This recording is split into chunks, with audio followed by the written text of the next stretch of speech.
kalau nggak mungkin dong kita buka Google Map itu tujuannya 3 sekaligus. Pasti mintanya 1.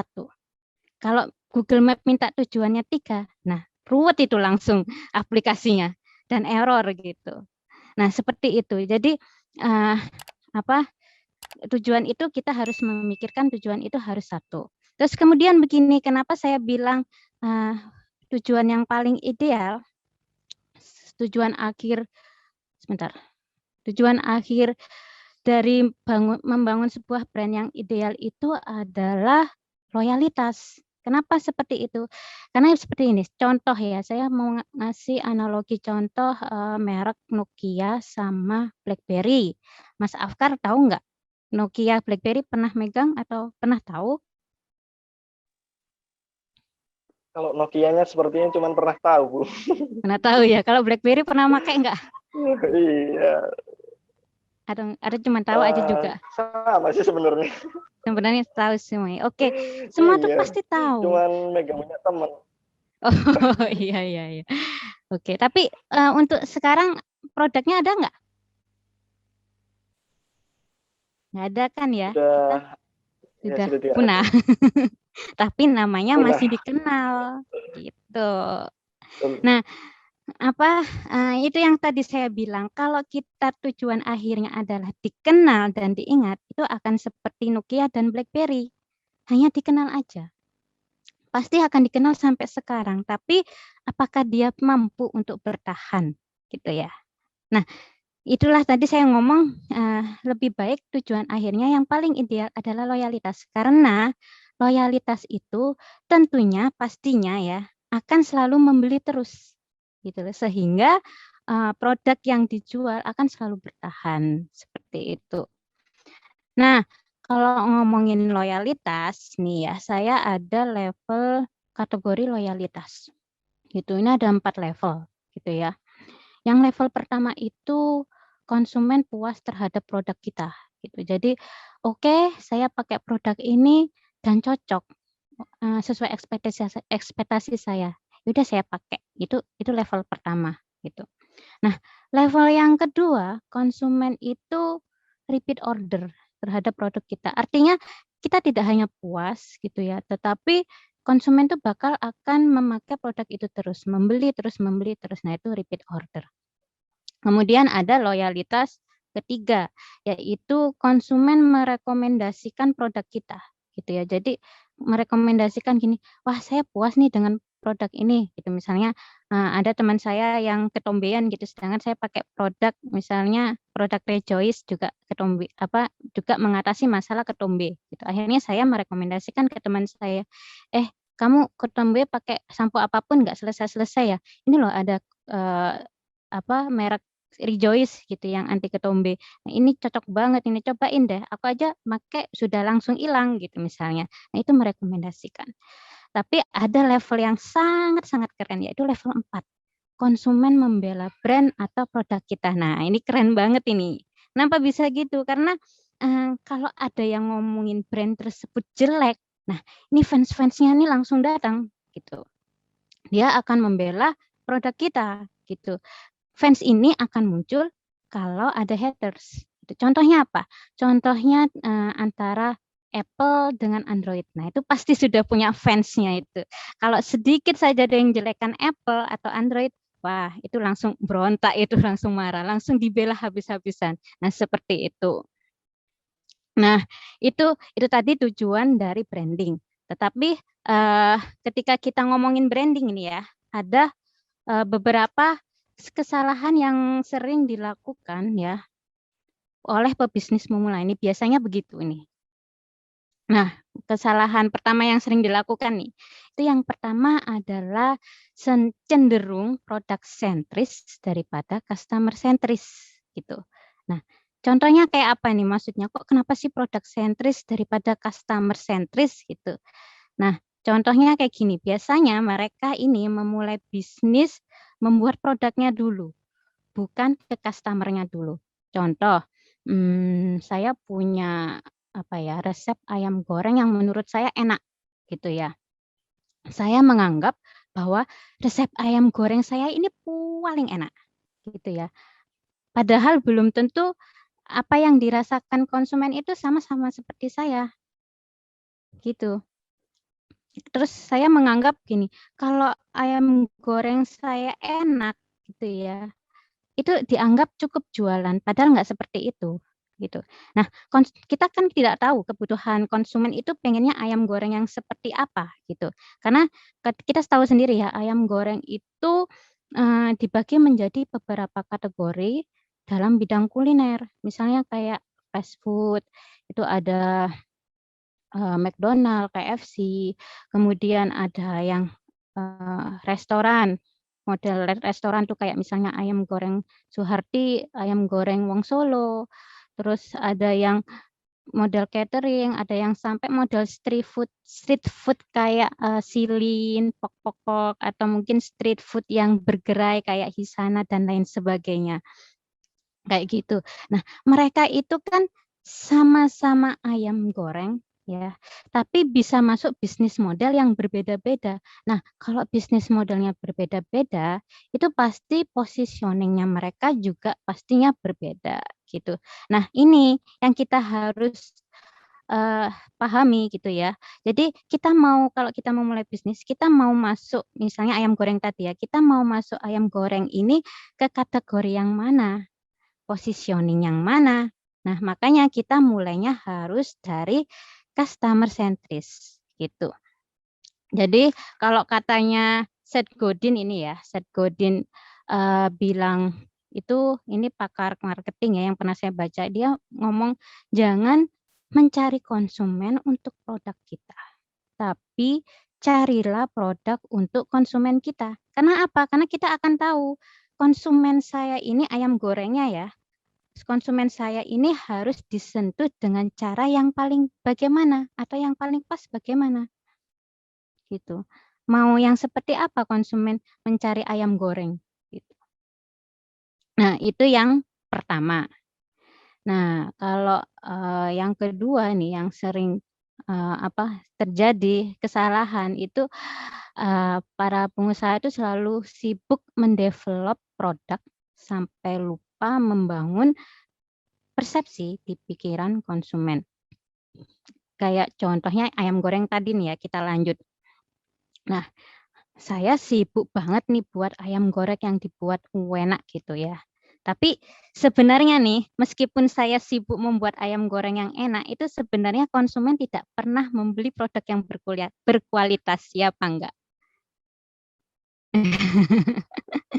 Pastinya seperti itu. Karena kenapa gini ya? Ini saya analogikan lagi. Contoh lagi, saya sebagai produsen pemilik suatu brand, sedangkan Anda adalah sebagai seorang konsumen gitu ya. Nah, di suatu market itu ada sabun yang sangat terkenal namanya Lifebuoy gitu ya. Terus saya sebagai produsen pemilik brand juga pengen buat sabun yang sama kayak Lifebuoy gitu ya. Akhirnya saya mendatangi pabrik si pembuat Lifebuoy gitu ya. Nah, di pabrik itu jadi pabrik tersebut bisa membuat menangani beberapa merek yang untuk yang dijual lagi dengan merek yang berbeda gitu. Meskipun kliennya berbeda gitu. Nah, itu namanya match loan. Nah, terus saya bilang ke pabrik tersebut, saya pengen bikin sabun yang mirip formulanya, bahannya, kualitasnya itu sama seperti Lifebuoy. Oh oke, saya buatin. Saya bayar mahal pun nggak apa-apa gitu. Ya udah akhirnya dibuatin, kemudian sudah jadi. Nah akhirnya sabun saya ini saya beri nama Starboy, misalnya gitu. Nah Starboy ini terus saya lemparkan ke desainer. Tolong dong aku buatin kemasan yang sangat mirip dengan kemasannya sabun Lifebuoy. Oke, dibuatin. Mirip banget dari warnanya, segi warnanya, terus dari bentuk kemasannya gitu ya. Hanya yang berbeda adalah namanya. Satu Lifebuoy, punya saya Starboy gitu. Nah, setelah jadi akhirnya saya jual ke Alfamart, Indomaret, Markas dan lain sebagainya. Terus saya ngomong ke Indomaret sama Alfamart misalnya, saya mau produk Starboy saya ini saya taruh di di sebelahnya Lifebuoy gitu. Saya maunya harus berjajar. Ya kayak kalian tahu ya, Indomaret sebelahnya ada Alfamaret gitu ya. Nah, saya maunya seperti itu gitu. Oke, akhirnya ditaruhlah di seperti itu. Kemudian Anda sebagai seorang konsumen datang ke Indomaret misalnya gitu, mau beli sabun. Nah, kira-kira nih yang akan dipilih yang mana? Lifebuoy atau Starboy? Mas Afkar kalau milih yang mana? Tetap Lifebuoy sih, Bu. Lifebuoy, oke. Lifebuoy, ya. Dan itu tidak tidak ada yang salah karena pasti kebanyakan orang akan membeli Lifebuoy dibanding Starboy. Padahal meskipun gini ya, Starboy harganya lebih murah daripada Lifebuoy. Misalnya Lifebuoy 10.000, Starboy-nya 9.000, hanya selisih 1.000. Konsumen itu pasti akan memilih Lifebuoy gitu. Nah, itu kenapa? Ya. Jadi kenapa itu karena produk tersebut bukan lebih berkualitas namun dipersepsikan lebih berkualitas. Nah, itu yang seperti katanya Pak Dodi Zulkifli ya, mentor saya dulu untuk sebuah branding. Saya sering banget mengikuti kajian-kajiannya dia gitu. Nah, dia selalu bilang bahwa konsumen itu tidak pernah membeli produk berkualitas, tapi yang dibeli adalah persepsinya. Gitu. Tapi begini, bukan berarti kualitas itu disingkirkan ya. Itu kualitas itu tetap penting gitu ya. Dari kualitas produk dan lain sebagainya itu tetap penting, tapi tidak usah diomongkan gitu ya. Tapi kualitas itu jadikanlah sebagai sebuah standar gitu. Hanya secara persepsi harus kita dibedakan dengan kompetitor. Gitu. Seperti itu. Nah, kemudian ini itu tadi masalah yang develop produk dibanding membangun persepsi konsumen. Nah, kesalahan yang ketiga itu adalah ini. Jadi biasanya pebisnis pemula itu sering mencari konsumen baru, tetapi tidak merawat konsumen yang lama. Itu karena begini, kalau kita terus-menerus mencari konsumen baru, mencari, itu cost-nya akan tinggi. Cost itu adalah pengeluaran ya. Kita harus mengeluarkan banyak biaya promosi, mengeluarkan banyak biaya untuk marketing dan lain sebagainya, terus beriklan dan sebagainya. Nah, itu mengeluarkan cost yang sangat banyak untuk mencari konsumen baru. Konsumen yang lama ini selalu dilupakan, padahal konsumen lama itu berarti kan dia sudah loyal nih setidaknya gitu ya, konsumen lama. Nah, kalau kita merawat konsumen lama, otomatis secara tidak langsung konsumen tersebut pasti akan kok merekomendasikan produknya ke teman-teman lain yang seperti saya bilang. Kalau level loyalitas itu ada yang repeat order, ada yang dia merekomendasikan sampai dia itu membela produk tersebut gitu. Nah, ini logikanya antara brand yang kuat dengan bisnisnya seperti itu. Jadi kalau makin banyak yang loyal ya, ini konsumen lama kalau dirawat makin banyak yang loyal, maka makin banyak yang repeat order. Kalau makin banyak yang repeat order, maka cost-nya itu pasti akan turun. Kalau cost-nya turun, nah profit pasti insya Allah meningkat, seperti itu.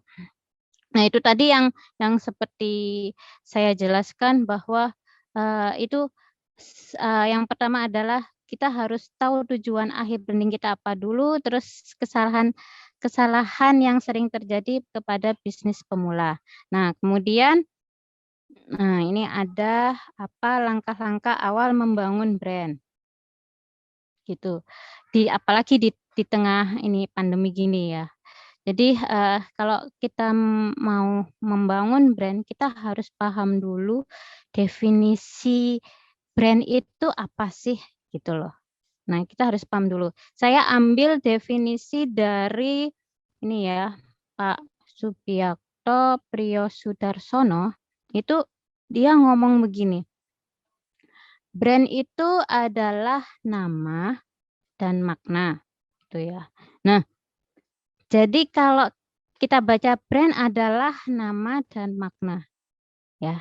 Nah, timbul suatu pertanyaan pada benak saya. Ini makna itu makna menurut siapa gitu. Apakah makna menurut saya sebagai sang pencipta brand atau makna menurut konsumen yang melihat merek tersebut. Yang seperti saya bilang tadi ya. Jadi sama-sama kualitasnya kayak sabun tadi ya, Lifebuoy dan Starboy gitu ya. Sama-sama kualitasnya gitu ya. Tapi hasil akhirnya, persepsinya itu pasti beda. Gitu sehingga konsumen lebih banyak mengambil Lifebuoy daripada Starboy. Begitu. Nah, jadi brand adalah nama dan makna. Nah, ini makna menurut siapa? Apakah makna si pembuat brandnya atau makna yang dilihat oleh konsumennya gitu. Suatu contoh kayak begini, misalkan ini deh contohnya saya aja deh misalnya gitu ya. Contohnya saya itu pingin loh kalau saya punya konsep saya itu adalah dosen di kafe yang pakar di bidang brand nih. Misalkan ya, misalkan. Nah, terus saya tanya sama Mas Afkar, mungkin nggak tahu gitu ya. Bu Elin ini siapa? Pasti taunya dosen di kafe aja, karena dari tulisan posternya, gitu kan. Atau mungkin yang lain saya tanya, Bu Elin ini siapa? Oh, yang ngajar sejarah. Mungkin kalau mahasiswa tanya, saya tanya ke mahasiswa, oh yang Bu Elin itu yang ngajar sejarah desain gitu. Terus kalau mungkin saya tanya teman dekat saya, pasti jawabannya beda lagi. Oh, Bu Elin ini yang suka masak gitu. Nah, itu beda gitu ya. Nah, inilah yang apa saya pertanyakan. Jadi mau makna yang seperti apa ini? Makna brand itu makna yang dibuat oleh sang merek ya, yang menciptakan merek atau makna yang dipikirkan oleh konsumen gitu. Nah, ini brand itu yang mana gitu. Nah, kalau idealnya menurut saya brand itu harus keduanya. Jadi apa yang ingin saya konsepkan terhadap diri saya pengennya pokoknya sebagai seorang DKV, dosen DKV yang pakar di bidang branding, maka orang-orang yang kenal saya harus pemikirannya sama kayak saya. Seperti itu. Nah, inilah yang disebut dengan kalau menurut apa yang ada di pikiran saya itu adalah blueprint-nya, brand-nya, konsepnya gitu. Jadi sebuah deskripsi yang mendetail mengenai suatu brand gitu. Kemudian brand equity-nya itu adalah persepsi yang ada di pikiran konsumen. Jadi it's all about you from your friend gitu. Jadi ingatan seseorang terkait sebuah nama. Nah, tengah-tengahnya ini apa gitu ya. Terus bagaimana sih membangun sebuah brand equity? Brand equity tadi itu persepsi gitu ya. Nah, dari sini saya mengambil penjelasan dari metode Neymawe ya, punyanya Pak Dodi Zulkifli. Itu ngomong begini. Dari konsep ya, konsep blueprint diri saya pengen mentransfer persepsi itu nyampe ke konsumen. Dengan cara apa? Dengan cara brand delivery itu tadi. Brand delivery itu nama lain ya dari branding itu tadi. Jadi brand delivery itu lebih kepada bagaimana mengkomunikasikan brand blueprint-nya, konsepnya itu kepada audiens, persepsi audiens. Nah, itu yang harus kita bangun. Seperti itu. Contohnya, ini saya kasih contoh-contoh lagi aja ya. Jadi, brand delivery adalah proses mengkomunikasikan blueprint menjadi equity. Nah, mungkin contohnya adalah produk pasta gigi lah, misalnya begitu. Gitu ya. Pasta gigi itu kan mereknya macam-macam. Ada Pepsodent, ada Close Up, ada Sensodyne misalnya begitu. Nah, secara branding pasti mereka punya konsep yang berbeda-beda. Kalau Pepsodent itu mengatakan bahwa pasta gigi saya itu adalah pasta gigi untuk memutihkan gigi gitu.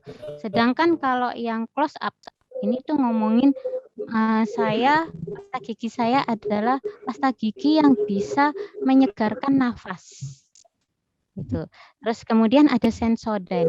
Sensodyne itu ngomong kalau pasta gigi saya ini adalah gigi sensitif. Nah, seperti itu. Kalau saya lihat ya, mereka ini meskipun sama-sama di dalam kategori pasta gigi, semua formulanya pasti sama. Itu paling yang membedakan hanya rasa mince-nya, ada tambahan apa, cuman gitu-gitu aja gitu loh. Gitu. Produk sama tapi dipersepsikan berbeda.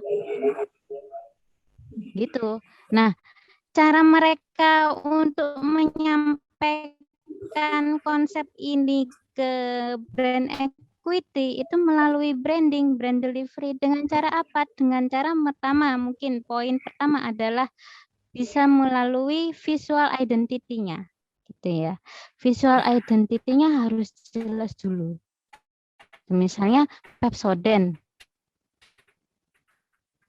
Halo? Masih nyambung ya? Soalnya tadi unstable.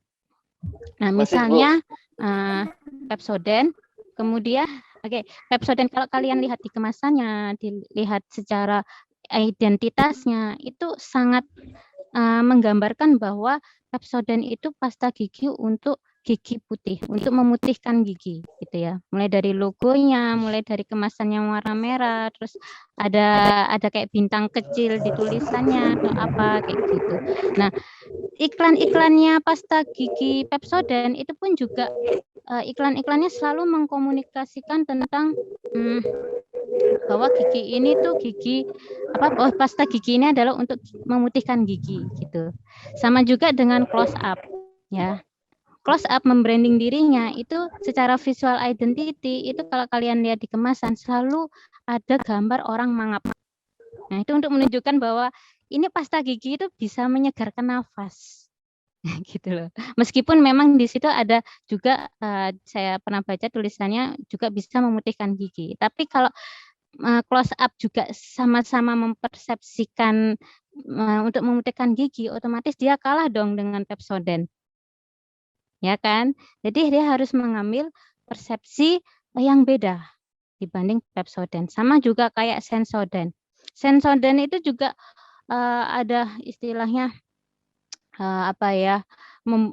saya pernah baca juga untuk memutihkan gigi gitu. Tapi dia mempersepsikan bahwa Sensodyne ini untuk gigi sensitif gitu ya, yang ngilu-ngilu, yang dan sebagainya. Nah, itu pakai Sensodyne. Cara mengkomunikasikannya pun sama, dari visual identity-nya, dari konten cara mengkomunikasikannya, semua harus sama. Gitu. Nah, itu adalah branding. Jadi suatu mentransformasi dari blueprint ke equity dengan kegiatan-kegiatan branding. Itu entah dia mengiklankan, mempromosikan, atau istilahnya, atau melakukan kampanye besar-besaran dan lain sebagainya. Seperti itu. Itu contoh gitu ya. Nah, kemudian ada contoh lagi. Contohnya kayak obat yang kandungannya paracetamol, misalnya Paramex sama Feminak gitu.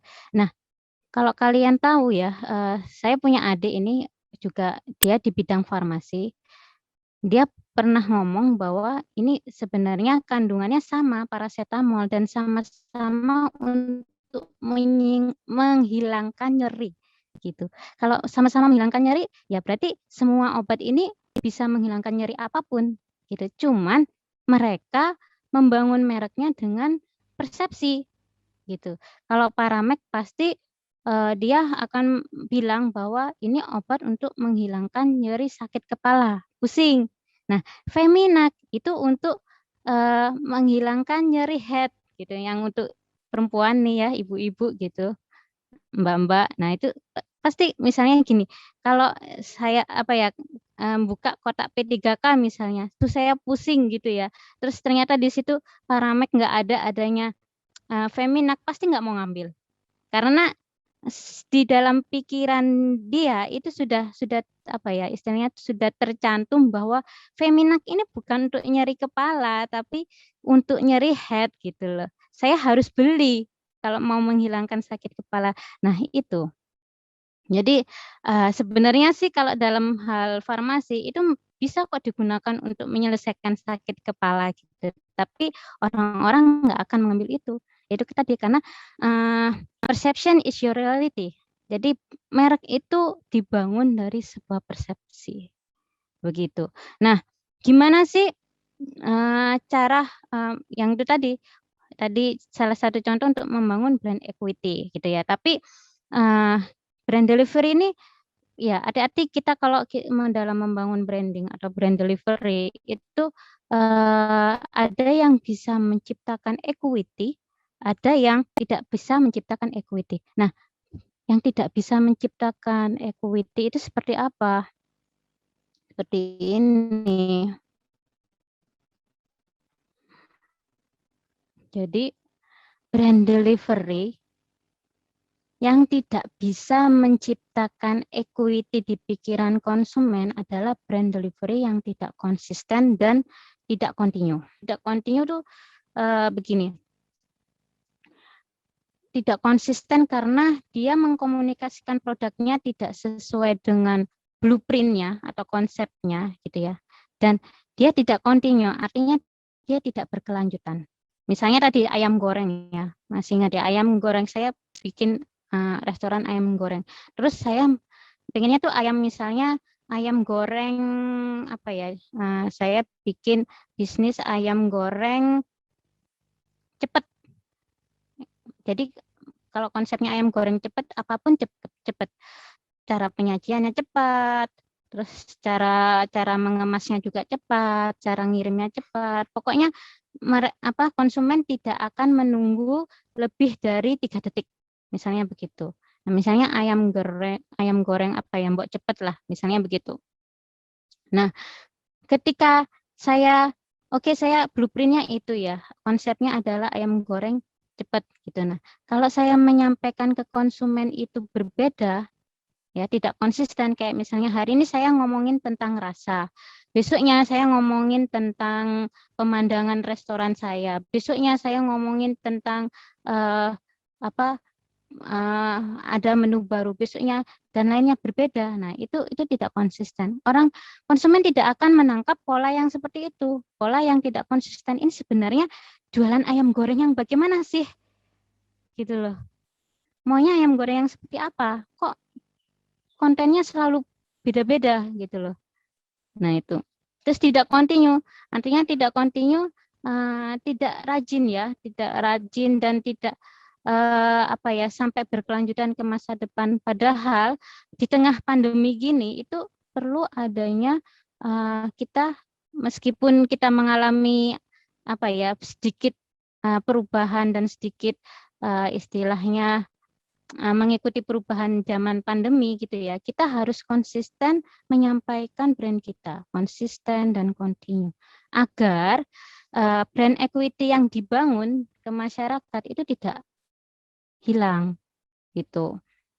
Nah, itu tadi. Jadi brand delivery yang tidak bisa menciptakan equity di pikiran konsumen adalah brand delivery yang tidak konsisten dan tidak continue. Nah, kemudian itu tadi langkah-langkah awalnya ya. Kita harus tahu definisi brand dulu. Nah, ini ada poin-poin penting dalam membangun brand.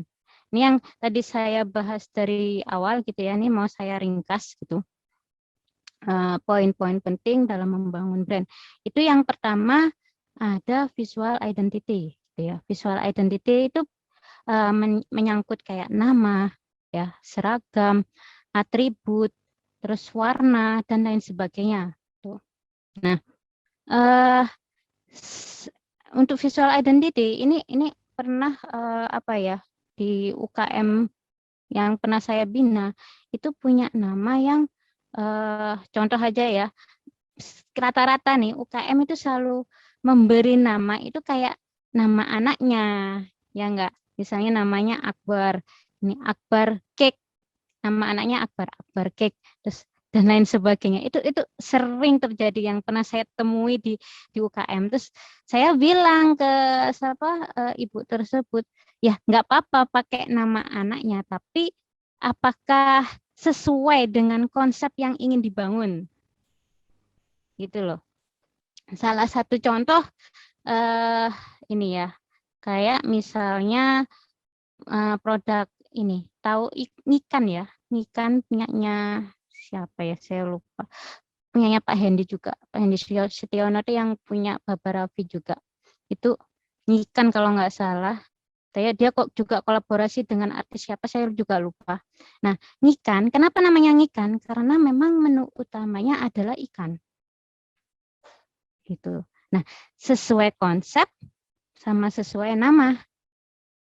Dari konsep itu akhirnya udahlah yang simpel aja gitu.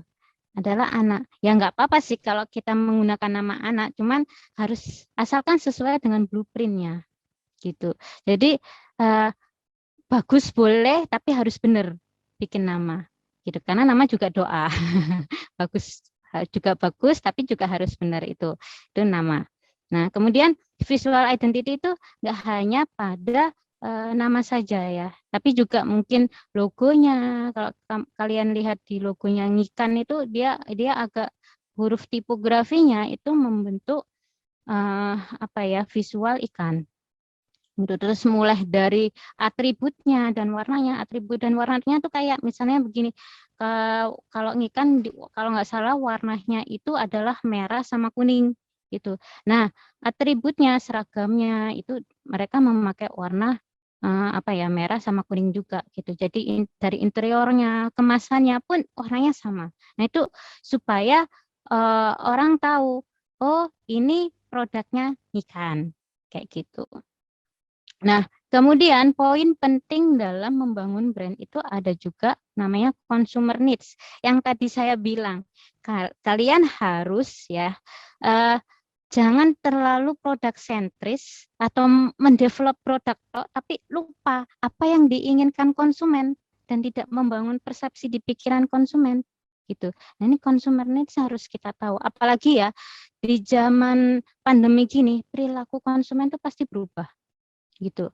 Yang namanya sering keluar ya, sekarang sudah banyak sering di rumah gitu. Nah, kalau di rumah ini bagaimana sih caranya kita tetap bisa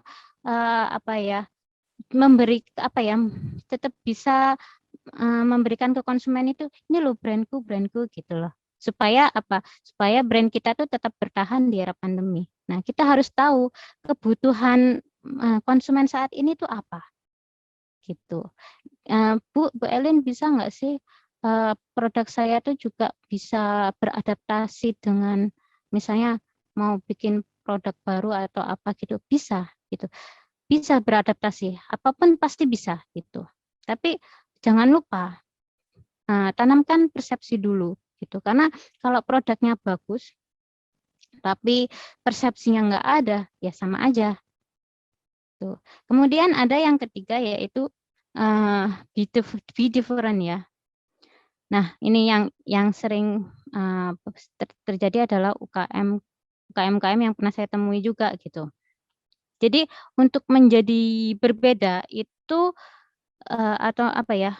Jadi kalau ingin unggul, istilahnya gini, kalau ingin unggul di kompetitor, jadilah berbeda.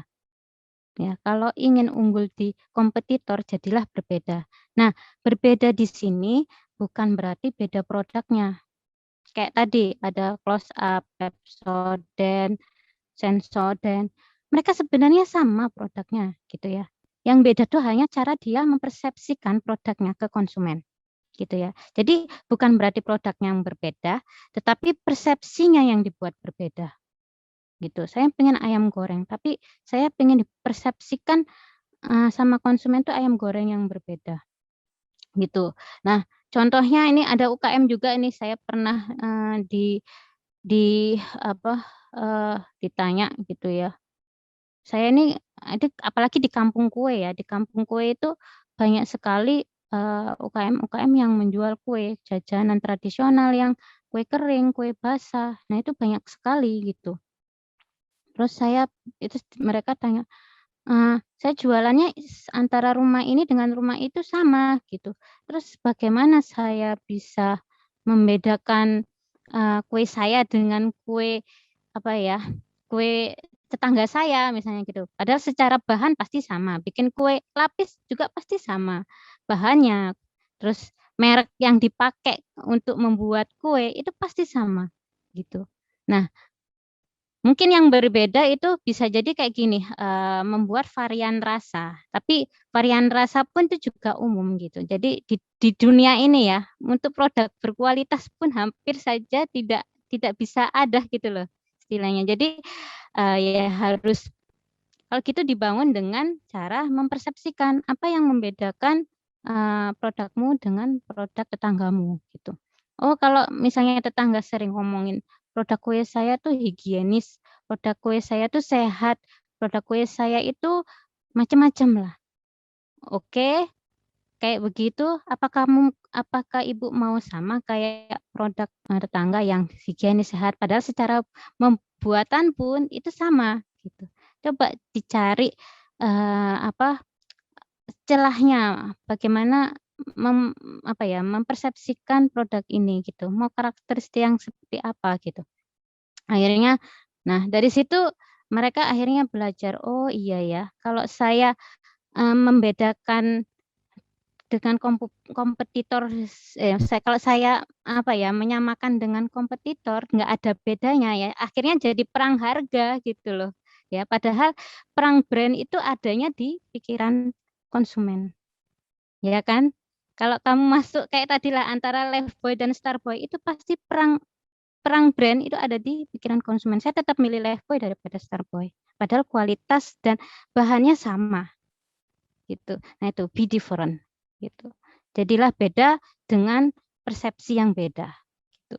Terus kemudian yang keempat itu ada distribution atau channel ya.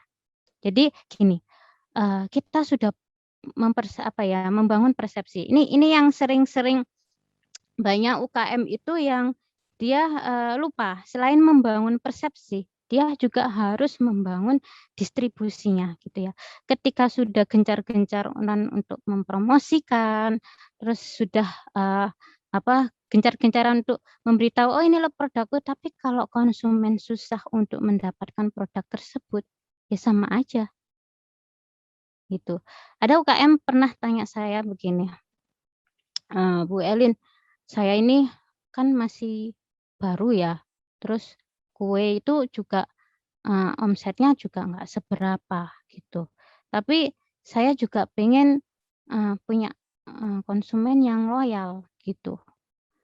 Saya sudah membangun persepsi, tapi udah membangun persepsi melalui misalnya gini, Facebook Ads, Instagram Ads, bikin brosur, bikin apa dan lain sebagainya, disebarkan gitu. Kadang dia ikut pameran dan lain sebagainya. Tapi penjualan saya kok tidak meningkat gitu loh.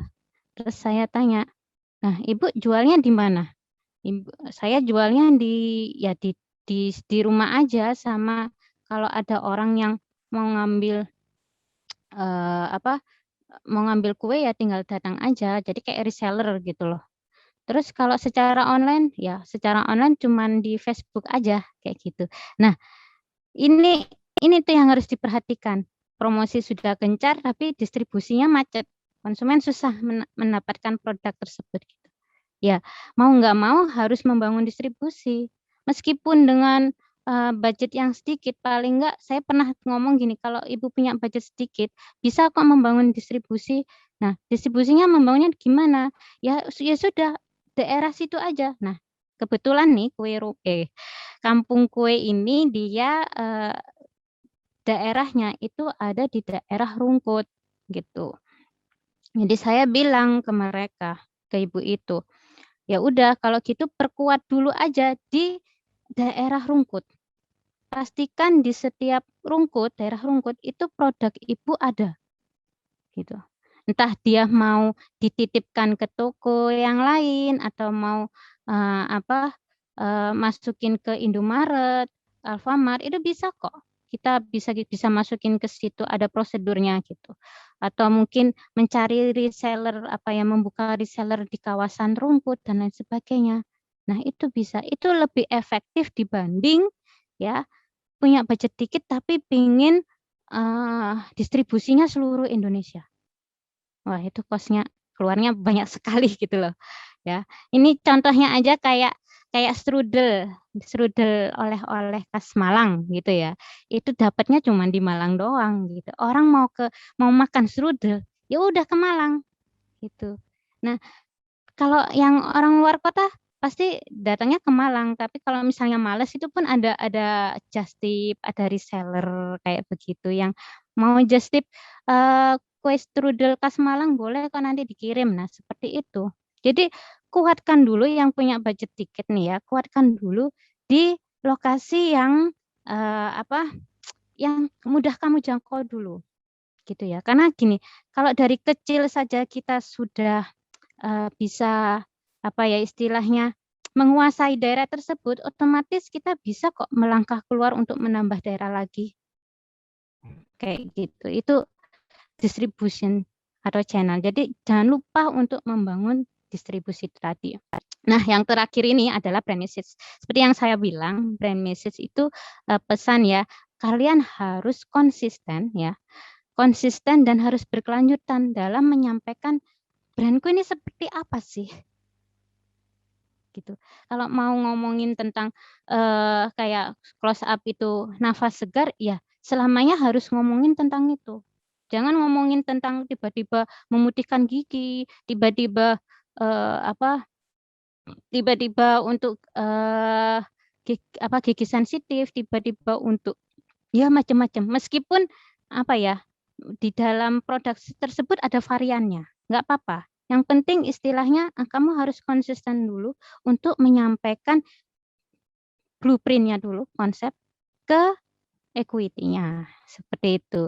Jadi itu poin penting dalam membangun brand. Nah, itu kayaknya cukup sekian sih, tapi kalau ada yang mau ditanyakan silakan. Baik, Bu. Jadi kita tampung pertanyaan untuk nanti di sesi tanya jawab. Oke. Jadi untuk teman-teman yang punya pertanyaan silakan ditampung, silakan dicatat, kemudian nanti kalau udah kita masuk di sesi pertanyaan silakan dikirim di kolom chat. Baik, Bu, terima kasih atas materi yang telah dipaparkan. Baik, kita lanjut ke pemateri kedua kita, ada Pak Aditya Abdurrahman. Kepada Pak Aditya Abdurrahman, waktu dan tempat kami persilahkan. Baik, terima kasih tadi materi Bu Elin, ya bagus banget. Dan ini saya menyambung dengan apa yang sudah disampaikan tadi. Mungkin ada beberapa yang kita lebih detailkan, dan kemudian nanti supaya nanti memperlengkap wawasan teman-teman yang ikut di sini tentang branding, khususnya nanti di kala pandemi ya. Saya mohon izin untuk share screen dulu. Bu Elin bisa dimatikan dulu.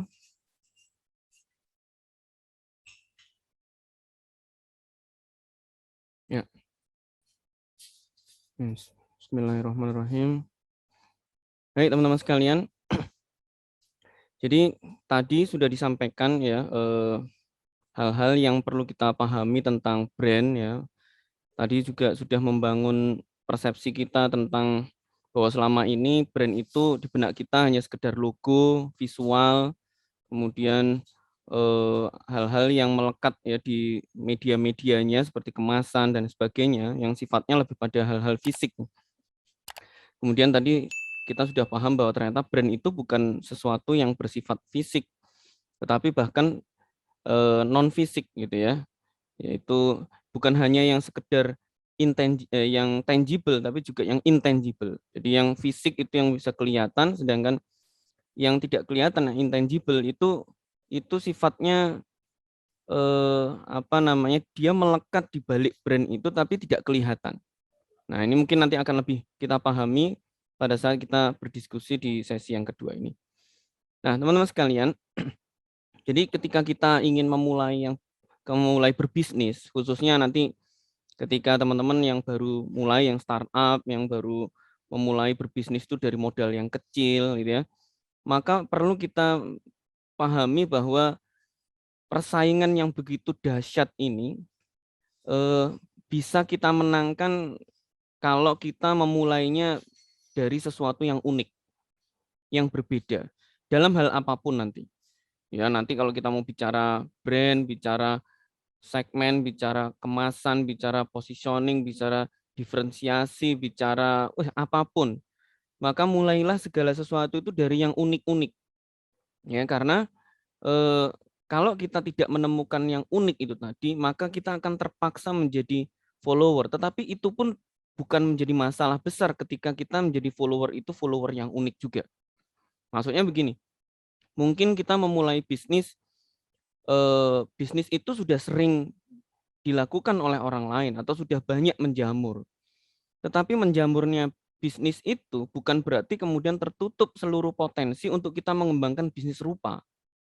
Ya, misalnya di mana-mana banyak coffee shop, bukan berarti kemudian bisnis coffee shop itu tidak menjanjikan, belum tentu begitu.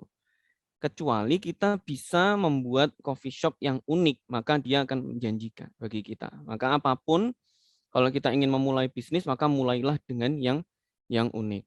Nah, saya ingin langsung ke materi yang saya siapkan di ini. Jadi pertama yang harus kita lakukan untuk memulai yang unik itu tadi Bu Elin sudah menyampaikan bahwa kita itu seringkali produk sentris tapi tidak memikirkan consumer sentris. Maksudnya apa? Maksudnya seringkali kita itu memikirkan produknya dulu, kemudian baru mikirkan segmen kita yang mau kita bidik siapa. Padahal seharusnya hal yang terkait dengan segmen dan produk itu nggak bisa dipisah. Kadang-kala kita memikirkan segmen itu jauh lebih prioritas daripada kita berpikir tentang produknya. Bagi pebisnis memang itu benar ya, itu memang biasa terjadi. Meskipun ada pebisnis yang memulainya dari produknya dulu karena memang bisanya hanya itu. Ya it's okay, nggak apa-apa. Misalnya bagi teman-teman yang startup atau misalnya yang pinter masak misalnya, bisa bikin produk misalnya dia masak nasi bakar misalnya gitu ya. Saya bisanya cuman ini, nggak apa-apa. Karena memang bisanya cuman itu. Maka berikutnya adalah dipikirkan siapa target market yang potensial untuk kita bidik. Tetapi seandainya kita itu seorang pebisnis besar, maka yang kita mulai duluan itu sebetulnya target market duluan, idealnya. Kenapa begitu? Karena kalau orang tuh punya modal besar, punya kreativitas yang tinggi, punya SDM yang mencukupi, ya, maka dia bisa membidik siapapun, kemudian bisa menciptakan produk untuk target yang dia bidik itu. Ya, maka ini persepsi ini perlu kita pahami supaya kita tahu bahwa model bisnis itu memulainya bisa dua macam, ya. Ada yang dimulai dari target market dulu karena ini memang penting ya untuk kita pahami bahwa kalau kita tahu market yang potensial itu apa, maka kita sediakan produk macam apapun itu pasti dibeli sama dia. Itu. Yang kedua, bisa kalau kita terbatas dalam hal akses dana, kemudian SDM dan sebagainya, sehingga kita hanya bisanya ini, ya, maka boleh kita memulai dari produk lebih dulu, tetapi segeralah berpikir tentang siapa orang yang kira-kira potensial untuk beli produk kita. Ya, jadi tetap memikirkan target market juga akhirnya, begitu. Nah, membidik target market itu biasanya ada yang disebut dengan istilah segmenting dan targeting. Ya, saya langsung fokus pada targeting saja bahwa kita itu misalnya saya ibaratkan teman-teman misalnya mau jualan nasi bakar, misalnya begitu. Nah, ketika teman-teman mau jualan nasi bakar, maka pertama yang harus dipetakan adalah kira-kira siapa ya yang mau beli nasi bakar saya atau yang potensial beli nasi bakar saya. Bisa dibedakan dari umur. Ya, misalnya ini kalau dijual di anak-anak SD, di kantin SD kira-kira laku enggak ya? Oh, laku. Oke, satu. Kemudian kalau di anak-anak SMP, laku enggak ya? Oh, laku misalnya kalau di SMP. Kalau jualannya di kantin sekolah misalnya gitu. Atau di anak SMA, atau di anak kuliah. Atau misalnya di masa pandemi, semua anak-anak itu nggak ada yang sekolah offline, maka mungkinkah kita jual ke mereka? Kayaknya sulit. Maka kita alihkan ke misalnya yang memungkinkan beli adalah rumahan, ya, konsumen rumahan yang mereka berada di rumah karena pandemi, sehingga kita jual ini sebagai makanan yang mereka bisa konsumsi di rumah. Oke, kalau gitu rumahan nih banyak nih, maka harus dipetakan lagi siapa kira-kira yang dalam tanda kutip dia mood beli makanan semacam ini. Apakah dia orang, maaf, kelas bawah, ataukah dia dari kelas menengah, atau dia dari kelas atas, ya. Meskipun pembagian itu nggak selalu begitu, bisa jadi kelas bawah, kelas menengah bawah, kemudian kelas menengah atas dan kelas atas. Nah, kalau kemudian kita pasarkan yang potensial ini kepada yang kelas menengah misalnya katakanlah, maka ini adalah upaya kita untuk melakukan segmenting. Nah, dari pemetaan itu nanti kita akan nemu dari sekian banyak pemetaan itu mana yang paling potensial di antara yang potensial tadi. Ya, kalau ada kelas menengah bawah mampu beli, ada kelas menengah mampu beli, ada kelas menengah atas mampu beli, yang kelas atas juga mampu beli. Maka mana yang kira-kira mereka itu secara gaya hidup, secara ketertarikan, secara harga, secara apa itu yang paling pas yang mana? Oh, karena produk kita nanti mau kita jual dengan kualitas yang standar, yang tidak terlalu mahal harganya dan tidak terlalu murah banget harganya, maka saya fokus ke kelas menengah misalnya kayak gitu. Nah, ini adalah targeting namanya. Nah, maka di sini saya sampaikan bahwa target market itu dipilih dengan asumsi bahwa mereka lah kelompok orang yang paling merespon positif terhadap stimulus ajakan kita untuk membeli produk kita tadi. Nah, ini yang kita fokusi gitu. Nah, kenapa sih perlu ada targeting ini? Kenapa enggak kita jual ke semua orang saja? Ya. Jadi targeting itu seperti ini ya. Ini banyak sekali orang yang warna-warna ini di luar sana yang memungkinkan beli produk kita, maka kita pilih salah satu yang paling merespon positif seandainya kita tawarkan produk itu. Nah, itu yang potensial ya. Nah, bagaimana menentukan targeting yang tepat? Jadi targeting itu ditentukan yang pertama yang paling menguntungkan. Ya, misalnya contoh, nasi bakar saya jual ke tukang beca, mohon maaf, bukan bermaksud merendahkan, atau saya jual ke misalnya kalangan menengah yang misalnya pekerja kantoran. Mana kira-kira yang paling menguntungkan? Kalau seandainya nasi bakar saya jual 15.000, ya misalnya. Nah, ketika kita pikirkan ternyata tukang becak misalnya kapasitas atau kemampuan dia membeli ternyata nggak nyampe segitu kalau misalnya makan siang. Bahkan mungkin mohon maaf banyak sekali mereka yang kemudian menghemat pengeluaran mereka dalam hal makan itu seminimal mungkin agar bisa membatasi pengeluaran gitu ya. Lalu siapa yang kira-kira paling menguntungkan untuk membeli produk kita? Oh, ternyata kalau dibandingkan orang-orang kantoran lebih menguntungkan nih kalau kita jual ke mereka. Kenapa? Karena misalnya kalau mereka misalnya kerja, mereka malas keluar dari kantor untuk makan, maka mereka bisa calling kita untuk mengirimkan sekian nasi bakar misalnya untuk dikirim ke kantor. Ya. Jadi kalau di kampus saya itu ada orang yang sukanya menawar-nawarkan seperti itu ya di kampus itu ya, makan siangnya apa, ada nasi, ada macam-macam gitu ya. Seperti itu. Nah, kemudian yang kedua, pastikan bahwa segmen pasar kita itu punya potensi pertumbuhan yang tinggi. Ya, salah satu pengamat pemasaran ya tentang potensi pertumbuhan ini itu banyak dari mereka yang menganggap bahwa anak muda itu adalah segmen yang pertumbuhannya paling tinggi. Jadi kalau teman-teman jualan produk ditujukan kepada milenial, anak-anak muda yang hari ini usia ya SMA sampai dengan kuliah sampai dengan 30 bahkan. itu pertumbuhan potensinya sangat tinggi sekali.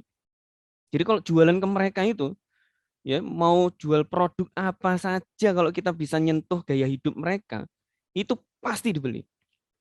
Bahkan semahal apapun itu, ya semahal apapun, ya itu. Jadi mereka salah satu contoh segmen pasar yang potensinya luar biasa dalam hal bertumbuh itu tadi. Kemudian yang ketiga adalah pastikan bahwa segmen pasar itu belum banyak digarap oleh brand lain. Ya, tadi sudah disebut sedikit oleh Bu Elin ya, bahwa ada segmen pasar yang ini sudah dikeroyok oleh produk-produk lain ya, yang serupa dengan produk kita. Maka kita mengambil segmen yang agak berbeda, yang karakternya agak beda. Tujuannya untuk apa? Supaya gak ikut keroyokan di situ. Ya. Karena kalau yang ngeroyok banyak, itu kita untuk mengambil alih mereka, untuk perhatian mereka untuk ke produk kita lebih sulit. Gitu. Kan ada ya produk-produk yang orang itu udah citranya udah ke situ semua. Nanti kalau kita bikin produk baru yang menyaingi produk yang sudah tenar itu tadi, itu sulit buat mereka untuk ke kita. Ya, makanya kalau ada yang belum banyak yang garap, maka kita yang garap. Ini contoh ya, ini contoh ini yang saya lakukan. Jadi kalau Read Cafe and Library itu segmen saya atau target saya adalah anak muda jelas.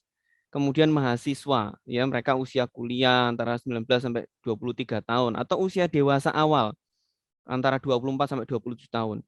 Apa kebutuhan mereka? Kebutuhan mereka adalah space, tempat untuk berkarya, ya, berkumpul, berkomunitas, berdiskusi, ngobrol, ya, yang mana mereka punya minat dengan kopi, ya, baik mereka itu yang masih pemula, yang belum tahu kopi, ya, kadang masih sukanya yang menu-menu ngetren-ngetren yang kayak ya yang sekarang ini lagi booming-booming ya, es kopi dan sebagainya. Juga yang sudah paham tentang kopi.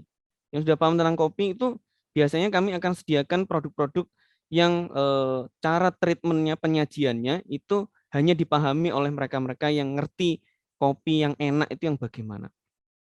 Ya, yang idealis sama yang tidak idealis. Nah, teman-teman sekalian, yang menjadi penonjolan di sini lebih pada space itu tadi. Karena saya menyediakan space mereka untuk kayak misalnya ya, karena saya dosen, jadi saya punya segmen yang cukup besar ya bagi mahasiswa itu yang membutuhkan tempat untuk misalnya asistensi, ngerjain tugas, baca buku, cari literatur, ya, wifi gratis, kemudian tempat pameran, itu semua saya sediakan di situ. Ya, supaya ada tempat yang mereka jujuk kalau seandainya mereka butuh diskusi tentang perkuliahan itu, khususnya di teman-teman di UPN ya.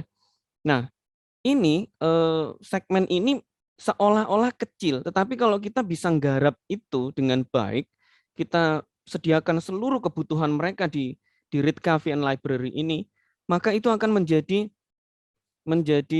apa namanya tepat sasaran. Saya berkomunikasi akan lebih mudah kepada mereka.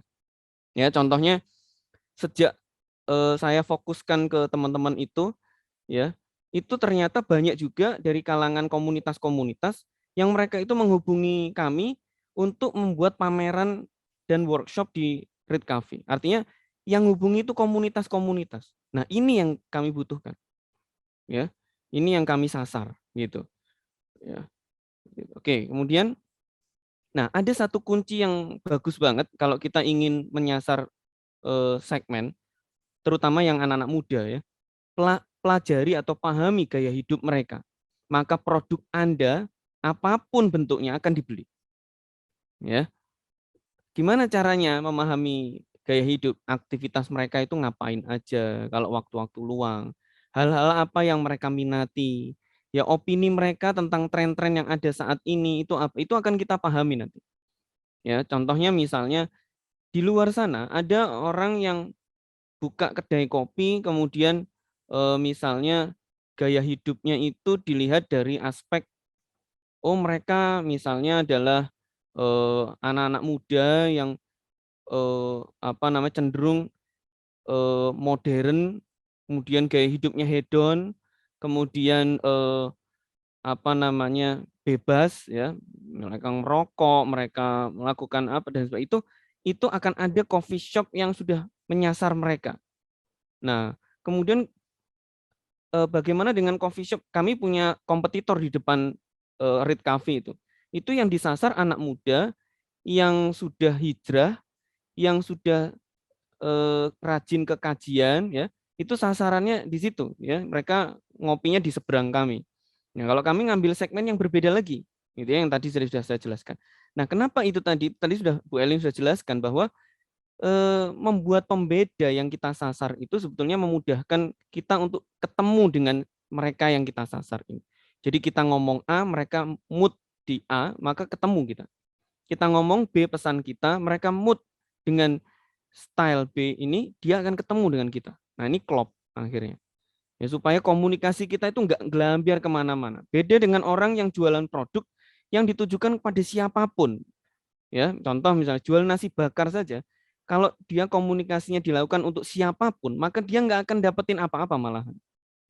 Ya, saya contoh misalnya, saya mau jual nasi bakar saya dengan saya jual kepada anak-anak muda yang gaul. Maka itu akan memungkinkan saya membuat kemasan yang bagus, yang gaul, yang modern, yang anak muda banget, yang youth banget. Lalu kalau saya jual ini kepada anak muda, itu akan lebih mudah bagi mereka untuk menerima ya apa yang kita komunikasikan. Coba bayangkan kalau kita jual itu kepada siapapun yang kita temui. Kita stylekan anak muda, kita jualnya ke orang dewasa, emak-emak misalnya. Dia nggak nyambung dengan produk kita. Ya kan? Akhirnya nggak ada yang nyambung semua. Ketika anak muda yang beli produk kita pun ternyata produknya dipakai sama emak-emak, dia nggak mau juga. Ya coba bayangkan kalau ada kaos band metal itu laris di emak-emak, mungkin anak muda nggak ada yang mau beli. Gitu ya. Nah, itulah kenapa kita perlu fokus kepada segmen tertentu dan kita orientasi kita ke situ saja ya, jangan ambigu terhadap segmen. Nah, ini contoh aja ya.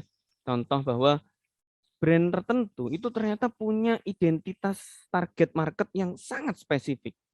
Ya, contoh ini Pocari Sweat. Pocari Sweat itu ya segmennya adalah anak muda, especially anak-anak SMA.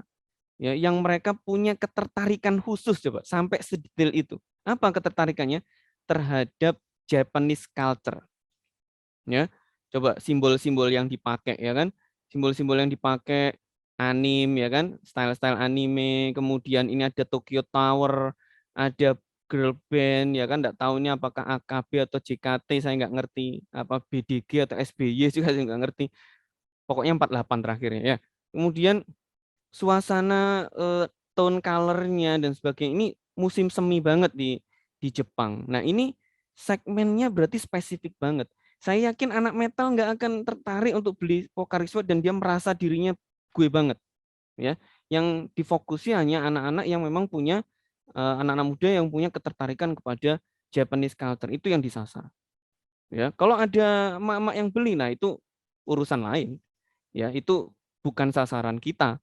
Ya, bagi Pocari Sweat nggak ada masalah, silahkan dia beli. Tapi fokus saya, seluruh komunikasi periklanan saya akan saya fokuskan ke segmen yang saya sasar. Saya nggak akan bilang apapun pada emak-emak maupun orang-orang dewasa yang lain. Saya cukup fokus dengan brand saya ini, saya komunikasikan kepada mereka-mereka.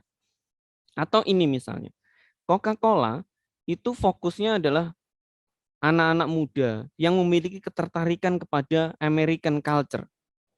Ya, apa simbolnya? Oh, banyak ini. Musik, jaket kulit, pizza, ya, celana robek-robek, ya kan? Kemudian gemerlap, kayak hidup gemerlap, kacamata, style rambut. Ini semua adalah American culture. Ya, dia nggak akan menyasar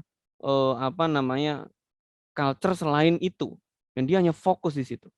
Dan semakin spesifik, ternyata akan semakin memudahkan kita membuat komunikasi brand itu yang baik. Nah, contoh kalau produk lokal kita seperti ini. Ya, kalau teman-teman tahu Extra Joss, kita tahu minuman berenergi yang di luar sana sangat banyak. Ya, coba kalau kita lihat identitas brandnya Extra Joss ini. Brand ini ditujukan kepada laki-laki, itu jelas. Ya, sedangkan perempuan itu sekunder, yang primernya adalah laki-laki. Laki-laki yang bagaimana? Ya, kalau teman-teman lihat, wah yang maco, ya kan jelas. Wah, kemudian yang pekerja keras, ya kan. Kemudian yang maskulin, ya maco maskulin. Kemudian mereka yang pemberani, kayak gitu-gitu. Itu secara psikologis sih diarahkan ke situ. Sampai cara minumnya saja khas banget, ya extra jus tuh. Minumnya bukan pelan-pelan begini, itu jrot gitu ya sampai tumpah semua ya. Gitu. Padahal biasa aja minum nggak apa-apa ya. Tapi demi menunjukkan kemacoannya, wah itu style minumnya aja harus beda gitu ya. Padahal tuh kalau kita praktekkan bisa masuk hidung malah bahaya ya. Tapi ya itulah namanya juga orang itu mencitrakan brand itu kayak gitu. Nah, ketika segmen kita itu pas dengan yang produk kita ini, citra brand kita, maka ketika dia beli produk kita, yang dia pikirkan itu bukan lagi produknya, tadi kata Bu Elin. Yang mereka pikirkan itu adalah nilai di balik produk itu atau value di balik produk itu. Apa? Kadangkala gaya hidupnya. Aku nek gak ngombe extra jus koyo rasanya ya kurang maco gitu rasanya. Itu sebetulnya yang dicari itu padahal ya biasa. Sama kayak orang perokok itu kan. Aku kena gak rokok iki ngono gak. Ya apa ngono rasanya? Wah gitu misalnya. Kenapa? Karena dia bukan beli produknya sebenarnya, tetapi psikologinya yang diserang oleh brand itu. Ya. Begitu. Sama seperti yang tadi Pocari Sweat. Dia minum Pocari biasa aja. Tapi yang dia bayangkan tuh jalan-jalan ke Jepang lah, kayak girl band lah, kayak itu. Sesuatu yang intangible, yang enggak kelihatan secara fisik, tapi ada di pikiran kita. Ya. Nah, itu yang harus kita pahami. Nah, kenapa harus memilih target tuh spesifik? Ya, karena ini mendorong kita untuk fokus, ya, untuk merancang citra merek dari produk kita itu sesuai dengan selera mereka. Ya, itu. Apakah membidik market yang spesifik mempersempit penjualan kita? Jawabannya sama sekali tidak. Karena target pasar itu akan lebih mudah kita melakukan pendekatan-pendekatan persuasif yang efektif untuk mereka. Ya, jadi ini penting banget. Nah, ini kemudian pahami perubahan perilaku konsumen di masa pandemi. Nah, ini teman-teman, saya kemarin nemu sebuah artikel ya di SWA online ya.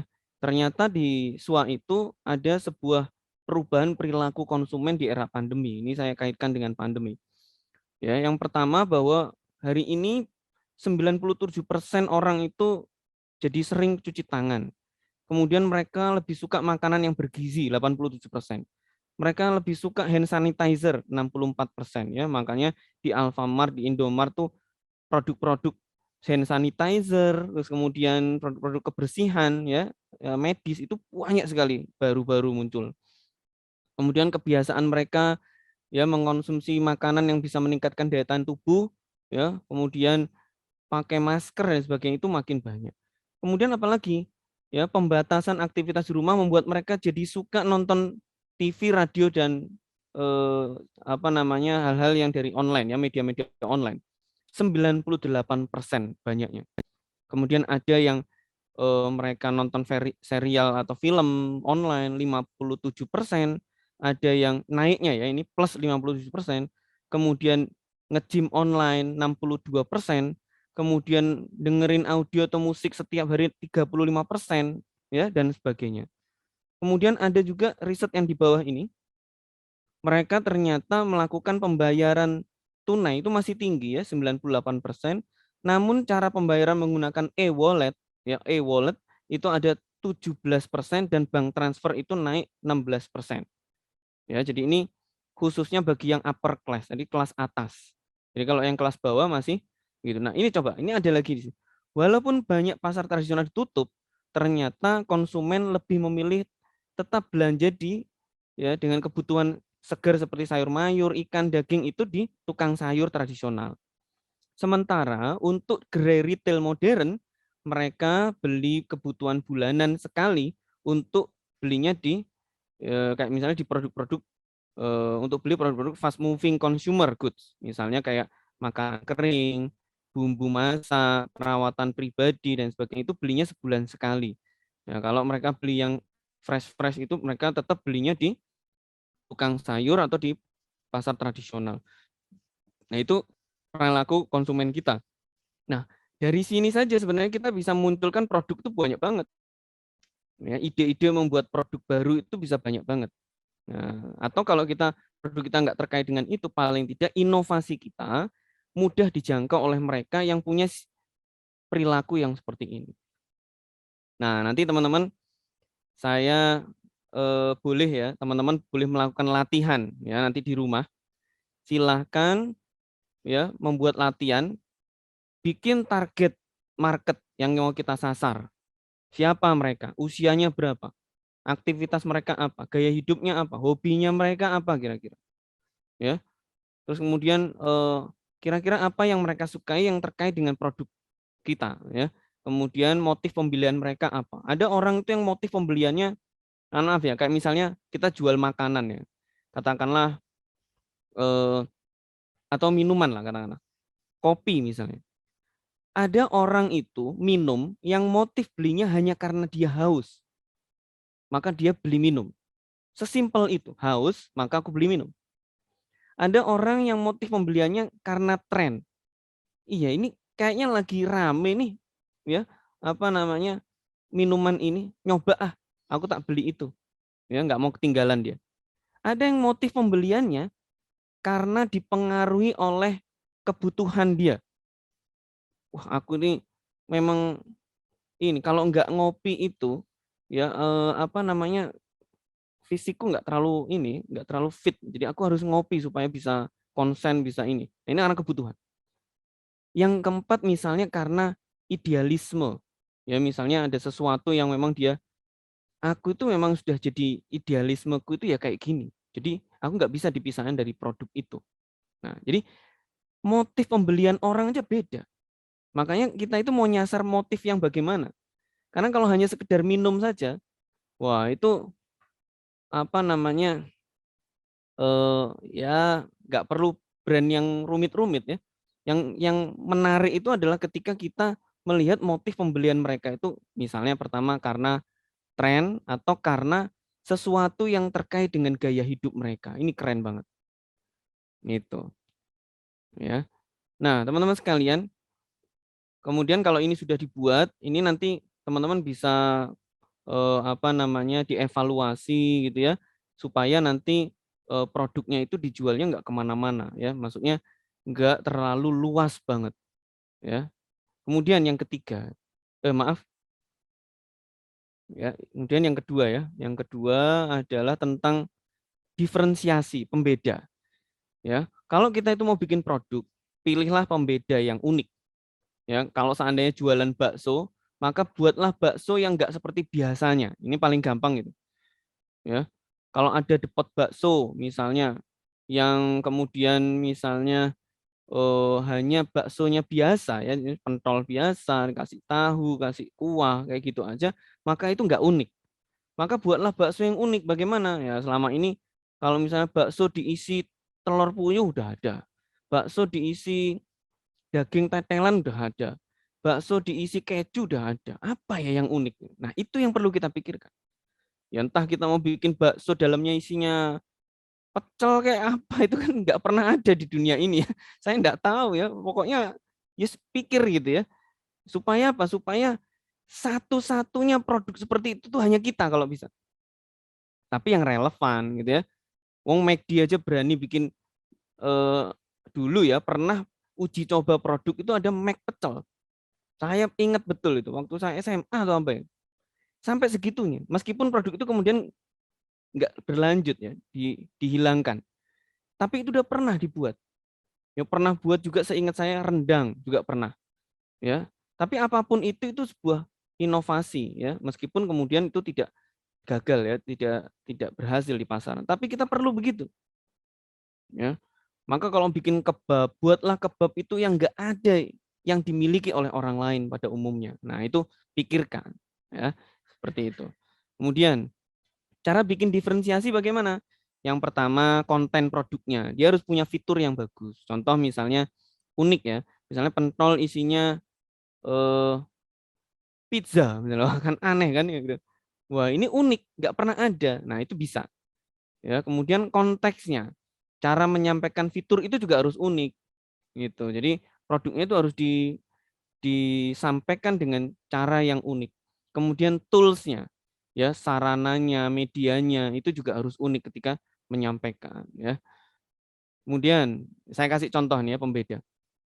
Saya itu penyuka donat. Salah satunya saya punya analisis ya sedikit tentang donat ini. Yang pertama Dunkin. Dunkin itu ternyata diferensiasinya adalah dia ingin menyampaikan pada konsumen kalau mau beli donat yang American banget, yang sangat budaya Amerika banget, dengan bahan-bahan dan rasa seperti yang kalian bisa beli di Amerika, maka belilah Dunkin. Itu pesan mereka. Ya, makanya disebut American number one donuts, ya, dalam tagline mereka. Sedangkan Jeko muncul nggak ingin ngerebut itu, nggak ingin mencari positioning yang sama dengan Dunkin. Dia akan bikin positioning yang berbeda. Dia ingin mengatakan bahwa ini adalah donat lokal. Ini donat lokal dimiliki oleh orang lokal, tapi bahan-bahannya kualitas luar negeri, bahkan impor. Ya, nah ternyata itu mampu merebut pasar penyuka donat itu luar biasa, Jeko. Ya, meskipun sampai hari ini Jeko masih belum kelihatan sertifikat halalnya, ya. Ya, tapi ini informasi saja buat teman-teman. Kemudian diferensiasi yang dilakukan oleh Bank Syariah Mandiri, meskipun sekarang sudah berubah jadi BSI, ya. Tapi saya ingin sampaikan dulu kenapa saya pilih Bank Syariah Mandiri dibandingkan dengan bank yang lain. Satu hal yang dia miliki yang tidak dimiliki yang lain adalah dia itu menonjolkan fiturnya bahwa kalau buka aplikasinya itu bisa untuk buka rekening secara online, yang mana itu tidak pernah dimiliki oleh bank yang lain ketika itu. Nah, ini diferensiasi, ya, apalagi pada saat pandemi waktu itu, wah, tambah keren, ya. Nah, dalam kondisi pandemi ada beberapa brand yang gulung tikar, tapi juga banyak yang bermunculan yang baru-baru, ya. Salah satu contohnya buat teman-teman yang misalnya belum menemukan bidang tertentu, ya, bidang usaha tertentu di pandemi, bahwa seluruh riset yang kalau teman-teman cari di Google, maka yang pertama biasanya kaitannya dengan kuliner, ya, food and beverage, ya, makanan dan minuman. Yang kedua terkait dengan fashion. Ya, fashion nggak ada habisnya, ya. Meskipun pandemi, padahal mereka jarang keluar rumah itu, beli bajunya ternyata luar biasa. Ya, Masya Allah, pokoknya orang Indonesia ini mantap pokoknya. Ya, padahal neng omah kadang sing lanang katokan kolor, ya, yang perempuan dasteran itu beli bajunya tetap luar biasa banyak. Ya, ini padahal pandemi. Kemudian yang ketiga, produk kesehatan. Ini jelas, ini rasional. Ini segmennya sangat rasional. Ya, mereka butuh hand sanitizer, butuh masker, butuh apa, itu semua dibutuhkan. Sampai hal-hal yang berkaitan dengan suplemen. Ya, yang namanya Tibun Nabawi itu hari ini Masya Allah larisnya luar biasa. Ya, namanya madu, terus habatus sauda, terus hal-hal yang terkait dengan pengobatan ala Nabi itu kan termasuk produk kesehatan hari ini. Nah, itu larisnya luar biasa. Kemudian yang keempat adalah bisnis design. Karena kita sekarang banyak beralih ke digital, makanya bisnis design ini rame juga. Ya, semua orang jadi punya IG, semua orang jualannya di marketplace, ya kan? Akhirnya butuh visual, butuh logo, butuh brand, butuh macam-macam. Nah, ini ternyata bisnis ini menarik, ya. Nah, kalau ada orang di 4 bidang ini tapi justru turun, itu sebenarnya yang salah bukan produknya, ya, tapi orangnya yang ngelola, ya, itu jelas. Nah, jadilah smart flanker, ya. Flanker itu siapa? Flanker itu ada pebisnis pemula yang dia itu modalnya dikit, tapi dia bisa bertahan di persaingan mainstream. Ya, di atas sana itu pebisnis gede-gede, dananya besar-besar. Ya, sedangkan smart flanker itu UMKM, pebisnis kecil, startup, tapi dia bisa bertahan di situ. Nah, apa modalnya? Modal mereka itu kreativitas, teman-teman sekalian. Makanya creativity is the smart flankers currency of success. Ya, kalau kita itu bisnis kecil tapi kreativitas kita dahsyat, wow, itu luar biasa, ya. Saya punya sahabat, ya, yang Beliau adalah owner dari Forever Young Club, ya, sepatu lokal, ya. Tapi kreativitasnya luar biasa, ya. Sampai konsumennya itu loyalitasnya dahsyat sekali, ya. Padahal itu sepatu lokal, ya.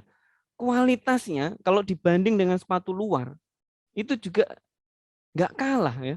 Bahkan saya bisa katakan dalam beberapa produk itu lebih bagus kualitasnya Forever Young ini. Ya, itu kehebatan itu nggak mungkin didapatkan kecuali dengan kreativitas, karena orangnya ide-idenya brilian banget, ya. Itu.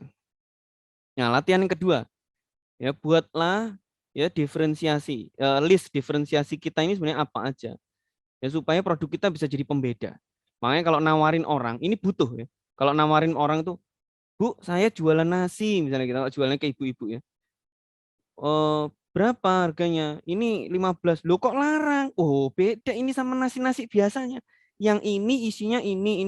Loh, ini rasanya lebih ini dan sebagainya. Itu butuh. Kalau kita nggak punya diferensiasi, kita itu nggak punya bahan untuk kita sampaikan kepada orang. Gitu. Ini basic banget, ya. Supaya orang itu tahu bahwa diferensiasi perlu kita list, ya. Bagi pemula ini penting. Oke, kemudian terkait dengan yang terakhir, jangan lupa tadi positioning dari disampaikan Bu Elin. Kemudian kita langsung ke mendesain brand. Ini sedikit saja. Yang pertama yang harus kita lakukan untuk mendesain brand itu adalah tentukan dulu namanya. Dan nama brand yang terbaik adalah 4 kriteria ini. Ya, yang pertama adalah namanya harus unik. Ya. Beda jauh dengan brand sejenis dari kompetitor. Ya, tidak pasaran, ya, nggak pasaran, ya, tidak mudah dilupakan, ya, karena dia unik, jadi dia nggak mudah dilupakan, ya. Nah, kalau brand kita itu pasaran, itu akan mudah dilupakan. Karena apa? Karena namanya mirip, ya. Kalau ada kesengajaan dengan anggapan tadi kayak Bu Elin sampaikan, supaya orang itu membeli produk kita itu, ya, kita harapkan dia keliru aja ngambil. Kayak dulu ada namanya mie sedap dengan 1A, dengan mie sedap dengan 3A, ya kan? Ingat ya, kalau di apa namanya, di mart-mart kita itu, di swalayan itu ada mie sedap dengan mie sedap gitu. Nah, ditaruhnya jejer. Nah, harapannya orang itu keliru ngambil gitu aja yang diharapin. Ya. Nah, ini nggak unik, ini pasaran, tetapi dia memang sengaja, dia produk follower yang ingin membuat orang itu miss ngambilnya, itu keliru. Nah, dia kedua, brand kita harus menarik. Ya, menarik itu misalnya, ya jangan cuma sekedar soto cakto gitu. Kalau soto cakto itu atusan soto mungkin namanya banyak cakto, ya. Gitu. Atau bakso Pakman. Bakso Pakman dunia ini mungkin sudah ribuan, ya, yang namanya bakso Pakman, ya. Saya dari kecil ketemu penjual bakso namanya Pakman itu banyak sekali. Begitu. Nah, cobalah bikin brand namanya misalnya ini lucu, ya. Soto Cak Kempit misalnya gitu. Wah, kan aneh gitu. Jenenge wong kok kempit sih. Bingung kita. Gitu. Ya, itu contoh saja, ya, supaya teman-teman bisa. Nah, kemudian mudah diucapkan. Ya. Kalau ada brand luar negeri yang sangat terkenal, ya, kayak ini Saint Laurent Paris. Nah, ini pengucapannya bisa salah, maka itu bisa malu-maluin, ya. Padahal yang benar ngomongnya apa? San Lokong bacanya. Saya juga baru tahu kalau bacanya Saint Lokong. Ya. Padahal tulisannya Saint Laurent, ya. Padahal tapi bacanya kalau secara bahasa Perancis itu San Lokong. Itu makanya karena kita punya lidah Jawa, ya, makanya pakai nama-nama yang mudah diucapkan, ya, di segmen kita, ya, gitu. Jangan ambigu, ya, jangan ambigu, jangan mengandung dual makna, ya, karena nanti kalau maknanya itu ambigu, itu akan menyebabkan, ya, kalau pas ambigunya itu positif, nah itu bagus. Tapi kalau ambigunya negatif satunya, ini bahaya. Ya, contohnya ini misalnya. Ya, ini adalah aplikasi baru, namanya Kontul. Loh, ini kalau dipakai kan ruwet ini kalau di Indonesia. Viral loh ini. ini startup viral yang akan masuk Indonesia. Wah, Kontul namanya. Oh, ini kalau sampai nyampe beneran di Indonesia, itu akan rame gitu ya. Ramenya bukan karena produknya hebat atau bagus, tapi karena nama brandnya itu serem ya, artinya kalau di Indonesia ya. Gitu. Oke, yang kedua mendesain. Nah, kalau sudah waktunya mendesain ini, teman-teman, ini agak cepat aja ini kayaknya sudah mulai. Oh iya, sudah agak lebih ya. Mendesain logo. Ya, kalau mau mendesain logo kriterianya ada 3. Yang pertama, dia harus mewakili citra perusahaan atau produknya. Oh, produknya maco, berarti logonya harus maco dong. Oh, produknya feminim, berarti logonya harus kelihatan feminim. Gitu. Oh, ini produknya sangat-sangat etnik banget ya, muatan budayanya kuat, maka harus mencerminkan itu. Yang kedua, bentuknya itu harus unik ya. Maksudnya ya ini sebenarnya tidak menjadi sebuah keharusan selama kita itu punya kemampuan untuk menguatkan bentuknya, itu udah cukup. Dan yang ketiga adalah fleksibel dan dia bisa tahan lama. Maksudnya fleksibel itu apa? Dia bisa ditempatkan dimanapun kalau dia diaplikasikan di media. Ya, jangan hanya logoku ini nggak cocok kalau dibikin kaos, ya misalnya. Oh, dia nggak cocok kalau ditaruh di banner, ya, itu nggak bisa kayak gitu. Kalau bisa dia fleksibel, ditaruh di mana aja bisa. Nah, oke, ini saya skip aja biar cepat.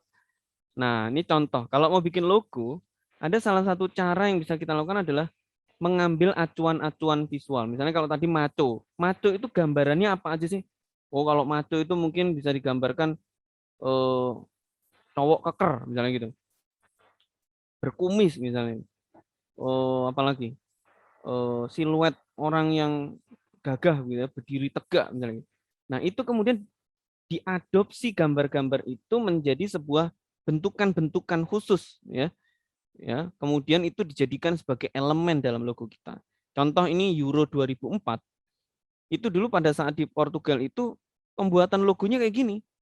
Jadi dia akan mencari visual-visual yang ada di negara itu yang paling khas, kemudian di-generate menjadi sebuah ikon.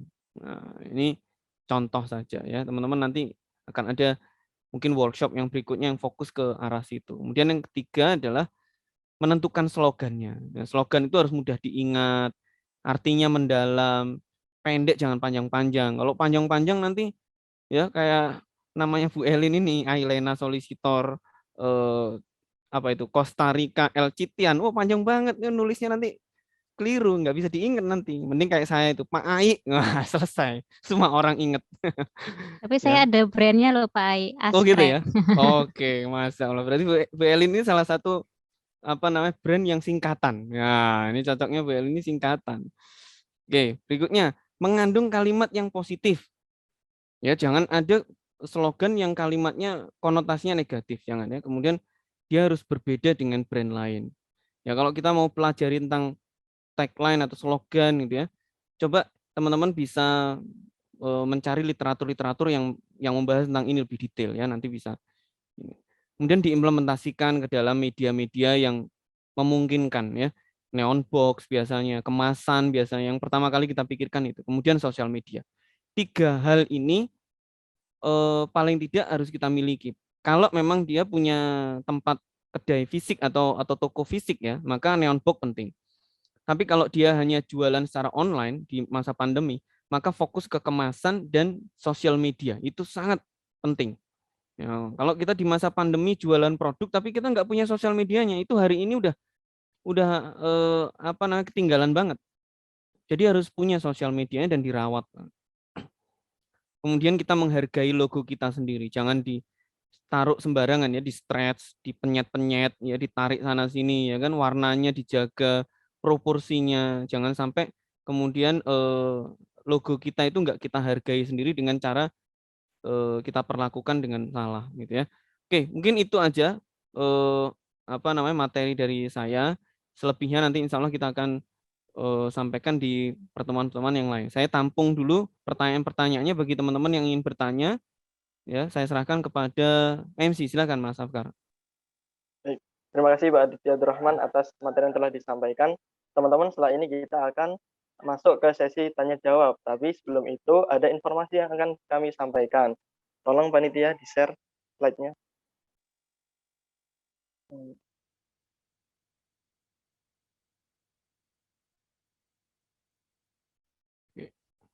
Mohon izin menunggu sebentar teman-teman ya, karena slide-nya sudah muncul, alhamdulillah. Baik teman-teman, di situ ada gambar mobil. Jadi kami Yayasan Builder Foundation, sebelumnya kami ingin menjelaskan sedikit apa itu Yayasan Builder Foundation. Yayasan Builder Foundation adalah yayasan yang bergerak dalam pembinaan pemuda. Kami memiliki beberapa program, diantaranya kami memiliki program sosial, program kajian, program pembinaan pemuda, dan juga kami juga membuka program konsultasi yang kami sebut dengan ruang mendengar. Jadi di tiap-tiap program kami tentunya kami butuh kendaraan untuk alat transportasi kami. Seperti program sosial kami biasanya membagikan makanan, membagikan nasi kepada wilayah-wilayah di sekitar Surabaya yang memang membutuhkan. Dan itu kami membutuhkan kendaraan tentunya untuk membawa makanan. Juga kami ada program kajian di mana kami memerlukan untuk menjemput dan mengantar pemateri. Juga program-program yang lain yang membutuhkan kendaraan. Jadi di sini kami membuka kesempatan, membuka peluang untuk teman-teman yang ingin turut berpartisipasi, membagikan kebaikan dengan berdonasi kepada kami untuk apa? Untuk membeli kendaraan ini. Yang nantinya akan kami senantiasa gunakan dan tidak akan pernah kami sia-siakan. Tentunya pahala juga akan mengalir kepada teman-teman. Untuk itu, bagi teman-teman yang ingin berdonasi, ada channel donasinya. Yang pertama ada Bank Mandiri Syariah dengan nama Yayasan Pemuda Baik dengan nomor rekening 711-811-9392. Juga ada rekening BCA dengan nama YAY Pemuda Baik dengan nomor rekening 829-111-1114. Kami ucapkan terima kasih sebelumnya kepada teman-teman atas partisipasinya pada pagi hari ini. Oke teman-teman, kita masuk ke sesi tanya jawab. Ini ada beberapa pertanyaan yang sudah masuk. Nah, ini ada yang bertanya, halo, awalnya halo seperti ini. Halo, izin bertanya, saya ikut beberapa sebuah bisnis, franchise, makanan dan minuman yang belum familiar. Bagaimana cara kita membranding bisnis saya itu sehingga tercipta loyalty bisnis saya. Ini tidak ditujukan kepada siapa, mungkin pemateri. Bu Elin bisa ini. Oke. Jadi begini, ini tadi makanan dan minuman yang belum familiar. Nah, yang mau saya tanyakan, produknya yang belum familiar atau brandnya yang belum familiar gitu. Nah, yang kedua, saya punya pengalaman mencoba untuk membeli bisnis franchise gitu ya. Yang pernah saya coba itu waktu itu adalah bisnisnya kebab Turki, Bapak Raffi gitu. Nah, selama kita mau membeli franchise ya. Kalau saya yang membeli franchise namanya franchisor. Nah, itu ternyata dalam membeli bisnis franchise itu ada paket-paketannya sendiri gitu ya. Ada yang paketannya misalnya paketan A gitu. Nah, kalau di paketan A ini kamu beli mereknya juga, beli bahannya juga, pokoknya lengkap lah. Gerobaknya, seragamnya, dan lain sebagainya. Kamu hanya menyediakan tempat sama karyawan SDM-nya begitu. Nanti kita akan melatih mereka untuk berjualan gitu. Nah, ada juga paket-paket yang ini ada yang unik juga ya. Ada paket yang mungkin katakanlah paket B gitu. Nah, paket B ini kamu beli produknya bahannya di kebab Turki tapi dengan merek punya kamu, itu bisa. Itu ada di situ. Nah, yang saya tanyakan juga ini kamu Anda membeli bisnis franchise ini yang seperti apa gitu. Nah, kalau yang misalnya yang paket lengkap biasanya di kebab Turki itu dia punya grup sendiri gitu ya. Itu nanti akan memberikan konten-konten. Jadi dari pusat itu sudah menyediakan konten, sudah menyediakan apapun komunikasi supaya brand-nya tuh tetap terjaga. Nah, kita tuh hanya istilahnya mempromosi ulang. Misalnya lewat WA itu kita ngepost postingan dari kontennya mereka, kita hanya mengepost ulang seperti itu. Nah, contoh lagi, ini teman saya ya, teman saya itu ini teman SD ya, teman saya SD itu dia membeli franchise Bittersweet gitu ya. Bittersweet itu adalah dessert ya, dessert yang sangat terkenal sekali gitu ya, sampai artis-artis menggunakan banyak mengkonsumsi dessert tersebut. Nah, dia itu membeli franchise untuk di Surabaya. Jadi ada ketentuannya sendiri. Oh, kalau di Surabaya itu sudah diriset Surabaya yang daerah potensial itu adalah daerah ini.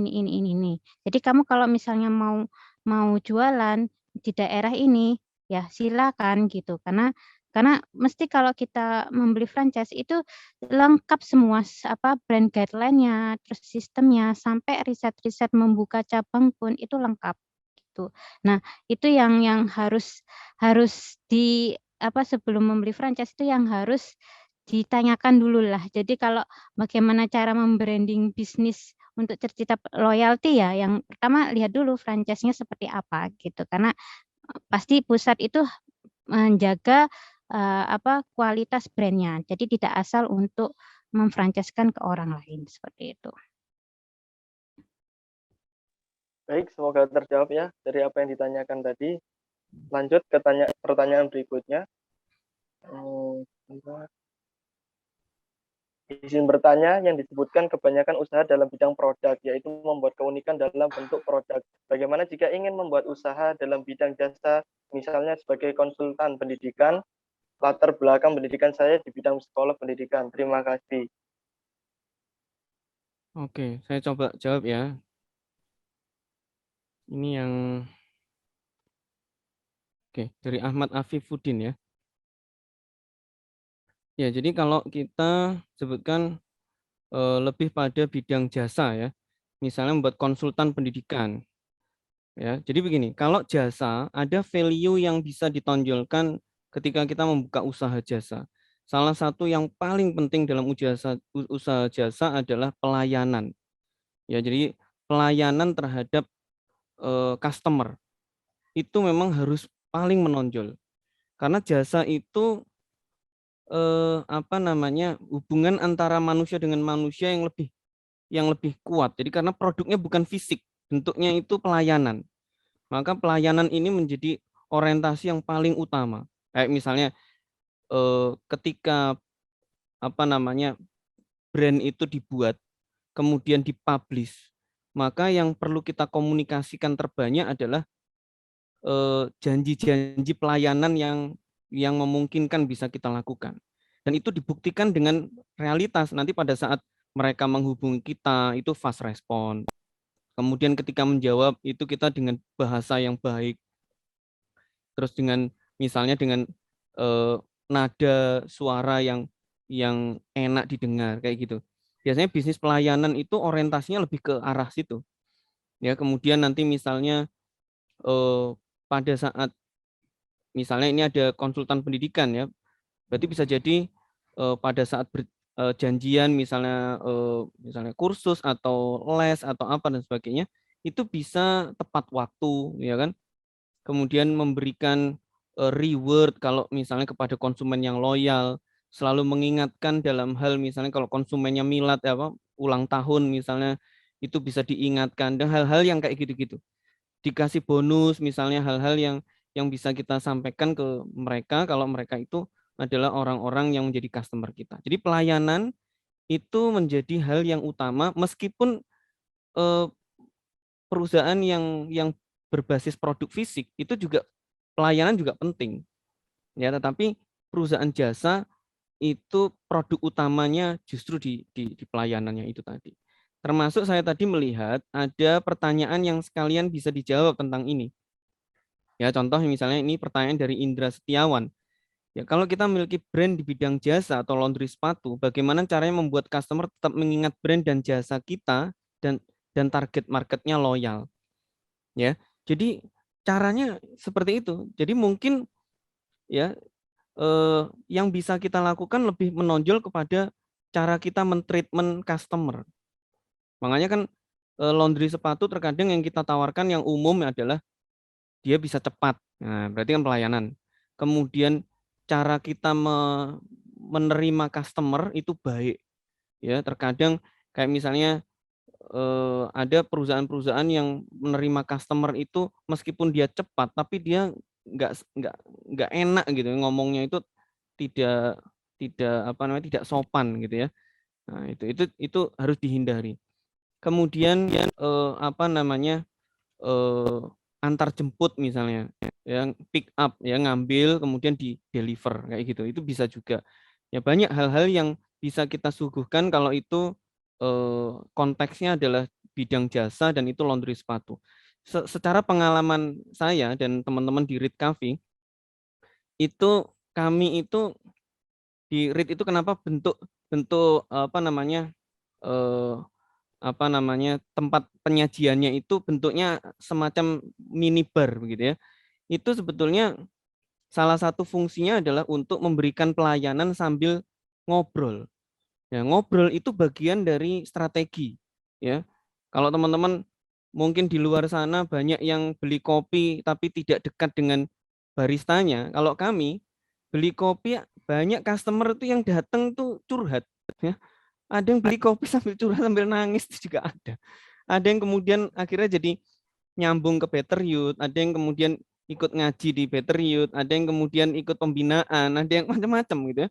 Padahal awalnya cuma mau beli kopi, tapi akhirnya jadi yang lain-lainnya dan jadi punya keterikatan dengan Reed ya, karena itu tadi ada pelayanan yang diutamakan. Coba kalau seandainya kami jauh dengan mereka, mungkin akan berbeda ya, karena bagi kami mengikat hati customer itu penting ya, karena mereka itu tadi akan butuh datang ke situ lagi, kadang-kala bukan hanya sekedar minum kopinya, tapi ada kedekatan hati kita dengan perusahaannya atau dengan produknya ya, seperti itu. Oke.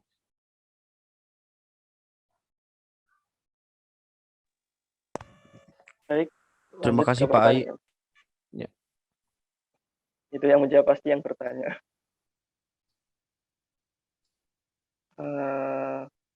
Lanjut, ada pertanyaan dari namanya Ayu Puspita. Izin bertanya kepada Bu Ailena dan atasnya ada tuh Mas Yuda. Ada, ya. Oh ya, dari Mas Yuda, untuk menancapkan branding ke customer, apakah selalu menggunakan media promosi yang masif? Kalau bukan dengan promosi yang masif, apakah ada alternatif yang lain? Mohon jawabannya pemateri. Baik, ini Bu Elin bisa ini. Silahkan Bu Elin. Oke, jadi tidak harus masif ya, menggunakan media promosi yang masif. Tapi yang seperti saya bilang, kalau untuk menyampaikan tentang brand kita itu yang penting asalkan konsisten dan konsisten dan berkelanjutan gitu.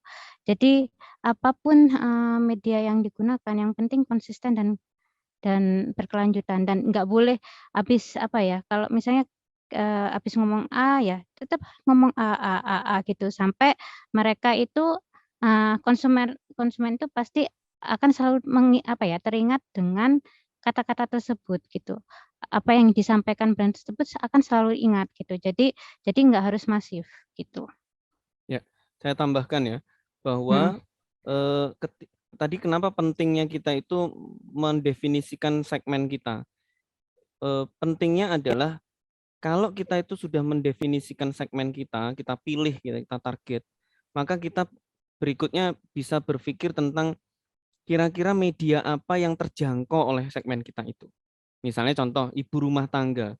Tentu ibu rumah tangga yang bagaimana? Kalau ibu rumah tangga yang kalangan usia 40 ke atas, mungkin sudah nggak main sosmed lagi. Maka kita mungkin nggak punya sosmed pun itu nggak ada masalah. Tetapi kita akan pikirkan media selain sosmed. Mungkin ibu rumah tangga kalau rumahnya diselipi brosur itu lebih dia sukai daripada suruh ngelihat Instagram, karena dia bahkan nyentuh Instagram aja mungkin nggak pernah gitu ya. Seperti itu.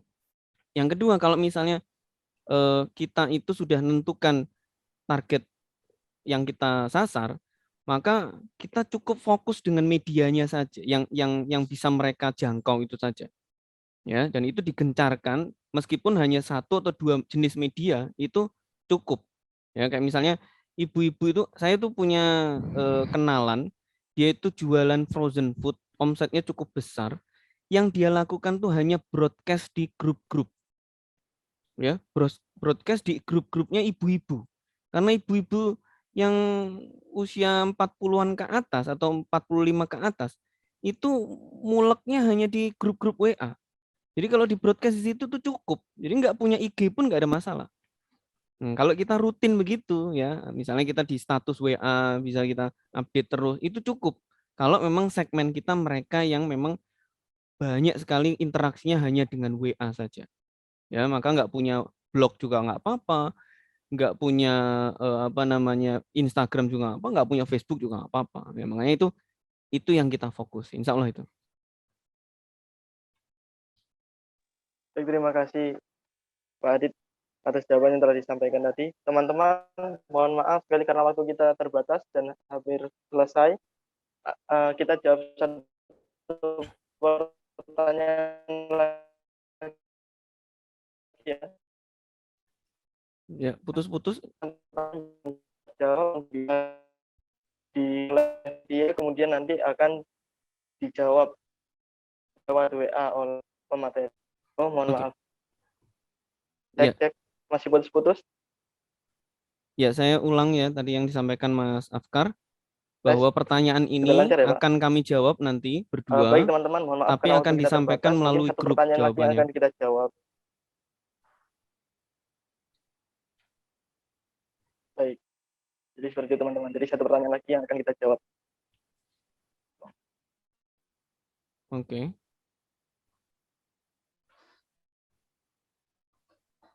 Oke, saya izin Ini langsung bertanya kepada Bu Ailina. Ya.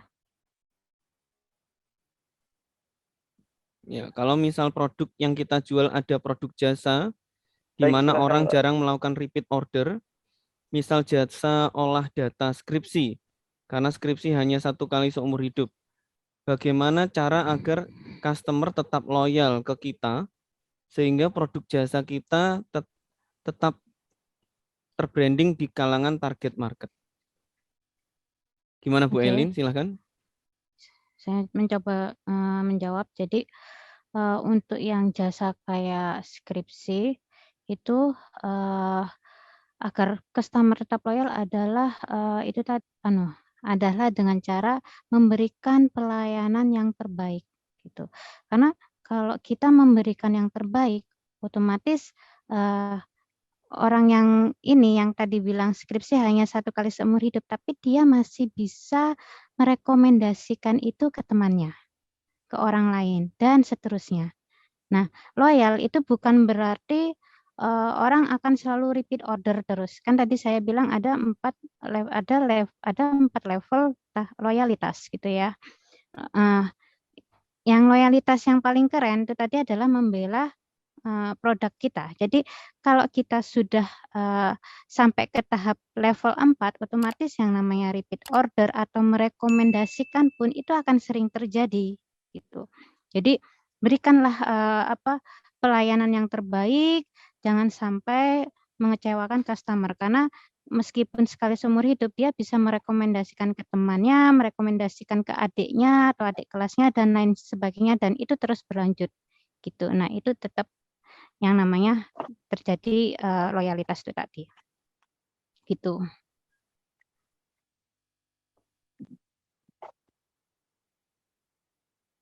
Baik, terima kasih atas jawaban yang telah disampaikan.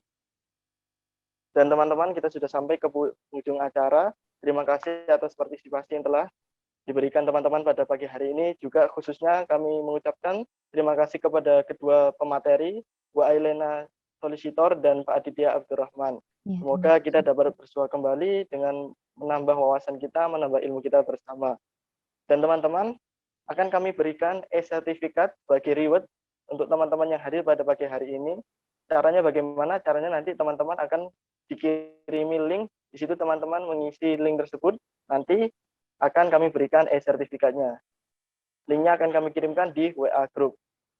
Sekali lagi kami ucapkan terima kasih teman-teman atas partisipasinya pada pagi hari ini. Semoga kita bisa berjumpa di lain waktu. Dan Acara pada pagi hari ini kami ingatkan kembali diadakan oleh Better Foundation featuring dengan desain komunikasi visual UPN Veteran Jatim. Dari saya sebagai MC, apabila ada kata yang salah, ada kata yang kurang enak di hati teman-teman, saya mohon maaf sebesar-besarnya. Wassalamualaikum warahmatullahi wabarakatuh. Waalaikumsalam warahmatullahi wabarakatuh. Terima kasih Waalaikumsalam teman-teman warahmatullahi sekalian. wabarakatuh. Terima kasih juga semuanya.